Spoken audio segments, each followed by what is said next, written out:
Hello bachchon, let's read the question. The question says an aqueous solution freezes at minus 0.36 degree centigrade.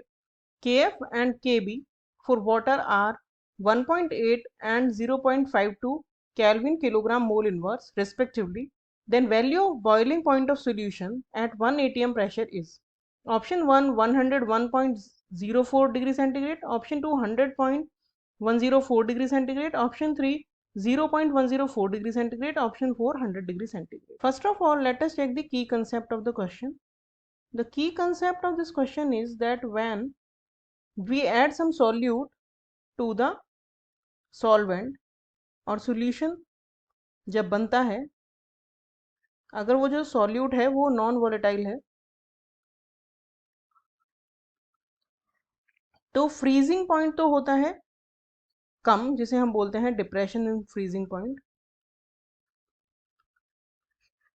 उसे हम represent करते हैं delta TF से.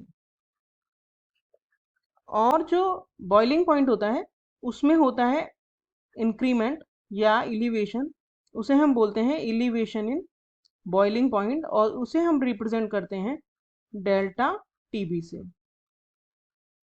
और जो फॉर्मूला होता है दोनों का वो होता है delta TF, that means depression in freezing point is equal to K F M, जहाँ पे के एफ जो होता है वो होता है मोलल डिप्रेशन कांस्टेंट, जिसकी वैल्यू हमें क्वेश्चन में दी हुई है, और m जो होता है वो होता है मोलैलिटी और कॉन्सेंट्रेशन, और डेल्टा टीबी जो होता है उसकी वैल्यू होती है इक्वल टू के बी एम, जहाँ पे के बी जो होता है वो होता है मोलल इलिवेशन कांस्टेंट, क्योंकि बॉइलिंग पॉइंट का इलिवेशन हो रहा है, और m जो है वो सेम मोलैलिटी होती है जैसा कि डेल्टा टीएफ में होती है. अब हम इसका अगर कंप्लीट सॉल्यूशन देखें तो डेल्टा टीएफ का मतलब क्या हुआ, डिप्रेशन इन फ्रीजिंग पॉइंट का मतलब हुआ कि जो ओरिजिनल सॉल्वेंट का फ्रीजिंग पॉइंट है माइनस सॉल्यूशन का फ्रीजिंग पॉइंट.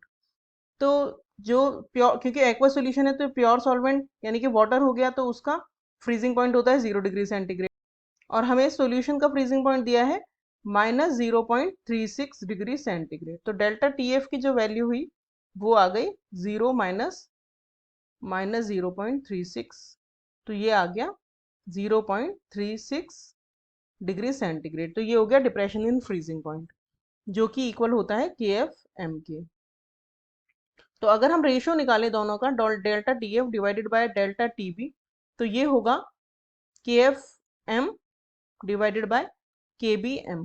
तो क्योंकि सेम एक्वा सॉल्यूशंस हैं तो मोलैलिटी दोनों की सेम ही होगी, तो हम कह सकते हैं कि delta T F divided by delta T B equal to K F by K B. क्योंकि एम मोलैलिटी सेम है तो वो कैंसिल हो गई. तो हम सबसे पहले हम एलिवेशन इन बॉइलिंग पॉइंट निकाल लेते हैं. तो एलिवेशन इन बॉइलिंग पॉइंट हो जाएगा के बी डिवाइडेड बाय के F into delta T F. तो के बी की हमें वैल्यू दी है 0.52 और के एफ की दी है 1.8, और डेल्टा टी एफ हमने अभी निकाला है 0.36. तो ये हम कैलकुलेट करेंगे तो ये आएगा 0.104 डिग्री सी.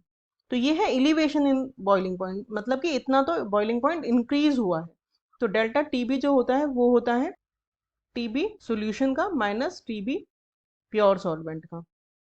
तो टीबी सॉल्यूशन का हो जाएगा TB original solvent plus delta TB, जो भी एलिवेशन हुआ है उसको हम ऐड कर देंगे ओरिजिनल बॉइलिंग पॉइंट में. तो ओरिजिनल सॉल्वेंट का बॉइलिंग पॉइंट क्योंकि वाटर है तो होता है 100 डिग्री, तो 100 प्लस 0.104, तो ये आ जाएगा सॉल्यूशन का बॉइलिंग पॉइंट 100.104 डिग्री सेंटीग्रेड. सो हमारा करेक्ट ऑप्शन हो गया option 2. Hope you understood the solution well. Thank you.